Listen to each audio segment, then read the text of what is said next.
মোহতারাম হুজুর, জান্নাতে পুরুষদের যেমন হুর দেওয়া হবে তেমনি নারীদেরকে কি স্বামী দেওয়া হবে? না, এখানে সহজ বিষয়টা বুঝেন। হুর শব্দটাই লেডিস শব্দ। হুর শব্দটা এটা ট্রান্সজেন্ডার শব্দ না।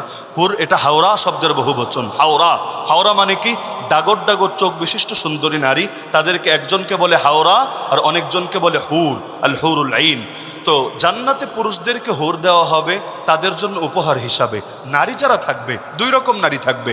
একরকম নারী হলো যাদের দুনিয়াতে আগ থেকে স্বামী আছে, স্বামীও জান্নাতি, সেও জান্নাতি, তো তারে আলাদা হুর দিবে আবার কিসের লাইগারে ভাই? তাহলে স্বামীও এদিকে আছে, ওদিকে আবার আরেকজন আছে।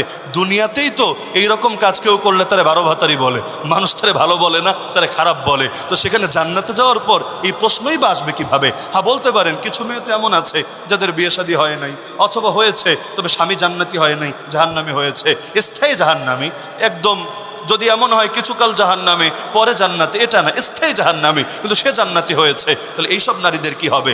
এটার ব্যাখ্যা আবু হুরায়রা রাদিয়াল্লাহু আনহু এক হাদিসে আছে। তিনি বলেন, যখন জান্নাতি জান্নাতে প্রবেশ করবে, করার পরে না, যখন জান্নাতি ব্যক্তিকে আল্লাহ জান্নাতে প্রবেশ করাবেন, প্রত্যেকের সঙ্গে 2 জন করে নারী থাকবে, 2 জন করে স্ত্রী থাকবে। তো জান্নাতে তো ঢোকেই নাই, এখনো ঢুকবে, মাত্র ঢুকবে, ওই সময় স্ত্রী 2টা করে। অথচ আপনাদের এলাকায় খোঁজ নেন, কয়জন 2টা বিয়ে করে?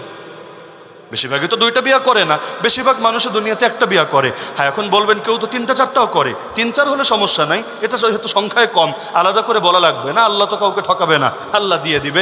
যেমন আল্লাহ রসুল সাল্লাল্লাহু আলাইহি ওয়াসাল্লামের স্ত্রী কয়জন? 11 জন। নবী বলেন, এরা দুনিয়াতেও আমার সঙ্গিনী, জান্নাতেও আমার সঙ্গিনী।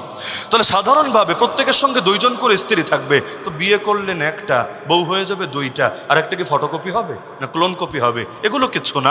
বরঞ্চ অনেক মুহাদ্দিসরা ব্যাখ্যা করেছেন, দুনিয়াতে যাদের বিয়ে হয় নাই, অথবা হলেও স্বামী স্থায়ী জাহান্নামে জান্নাতি হয় নাই, অথবা অন্য যে কোনো ঝামেলা হয়েছে, আল্লাহ তাআলা তাদেরকেও মিলিয়ে দিবেন মুমিনদের সাথে। কারণ জান্নাতে আল্লাহ কাউকে অতৃপ্ত রাখবেন না, সবারই সঙ্গী থাকবে। কিন্তু কোনো আয়াতে বা কোনো হাদিসে এমন বলা নাই যে নারীদের জন্য হুর থাকবে।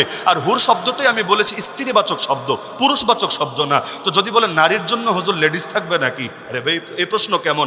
নারীর জন্য আবার নারী থাকবে কি করতে? জান্নাত তো সমকামিতার কোনো জায়গা না। তাহলে এই প্রশ্নটাই ভুল। কেউ যদি বলে যে পুরুষের জন্য যেমন হুর, নারীর জন্য তেমন হুর, না, কথাটা ভুল। বরঞ্চ আল্লাহ তাআলা তাদেরকে মুমিন পুরুষদের সাথে মিলিয়ে দেবেন ইনশাআল্লাহ।